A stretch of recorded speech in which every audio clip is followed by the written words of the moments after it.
manutention. On va regarder quelques images que vous allez commenter, Daniel, s'il vous plaît. Alors voilà, ça c'est tous les produits qu'on recherchait dans le sang. Donc les pesticides, on en a parlé. Oui, qui sont dans certains produits, mais surtout dans l'agriculture. Et donc dans l'alimentation. Et donc dans la chaîne alimentaire. Donc on le prend à chaque fois que vous mangez un produit alimentaire, vous avez une chance de tomber sur des pesticides. Donc je passe sur le fait que ce sont des risques de cancer et de dérèglements hormonaux.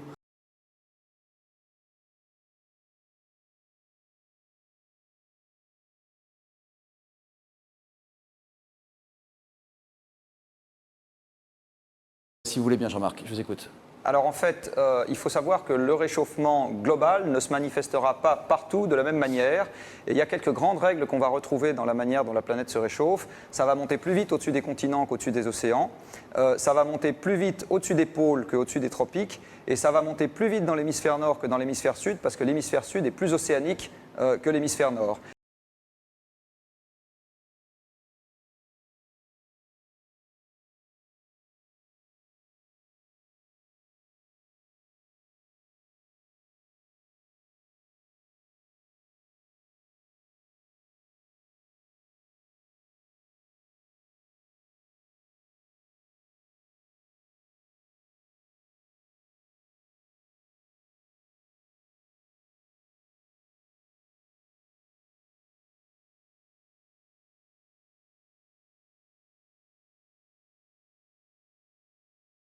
Il faut savoir que l'effet de serre, c'est quelque chose de naturel, ça existe depuis 4 milliards d'années sur Terre. Ce qu'on est en train de faire en ce moment, ce n'est pas d'inventer quelque chose de neuf, c'est de renforcer très rapidement un effet naturel. Donc on est en train d'améliorer très rapidement l'efficacité de la couverture chauffante qu'on a dans l'atmosphère. Est-ce qu'on peut dire que c'est comme un système de glace sans teint, c'est-à-dire que d'un côté, ça pénètre mieux que de l'autre? Ça veut dire que les rayons entrent facilement, mais ont plus de difficultés à ressortir? C'est exactement comme une serre. C'est pour ça qu'on a baptisé cet effet de serre. Qu'est-ce que c'est qu'une serre? C'est un piège à chaleur. Vous laissez rentrer la lumière du soleil et vous empêchez la chaleur que vous avez créée à l'intérieur de la serre grâce à l'énergie de cette lumière de ressortir facilement.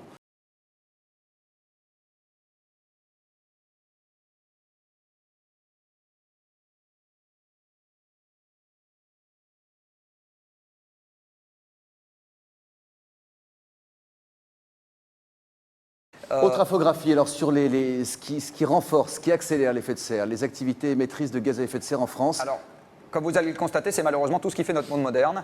Se déplacer en France contribue à un gros quart du problème. Fabriquer tout ce qu'on achète dans un supermarché ou dans un magasin de bricolage ou n'importe où contribue à un petit quart du problème. Manger contribue à un petit quart du problème.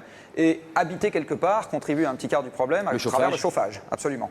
Parce qu'on utilise du gaz et du pétrole pour se chauffer.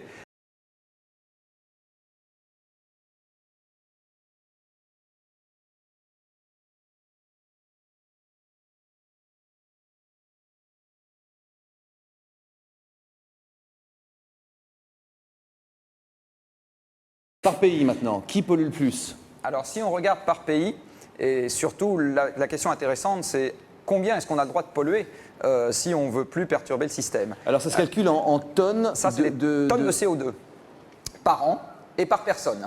Alors vous voyez les affreux américains qu'on les pende avec 20 tonnes par personne. L'Inde et la Chine sont deux pays émergents, donc les pour l'instant. gentils français à 6 tonnes. Eh bien, le trait horizontal blanc vous donne le niveau qu'on ne peut pas dépasser par habitant pour que le CO2 arrête de monter dans l'air. Ça veut dire que la France doit diminuer, les Français doivent diminuer leurs émissions de CO2 par 3? Par 3 à 4.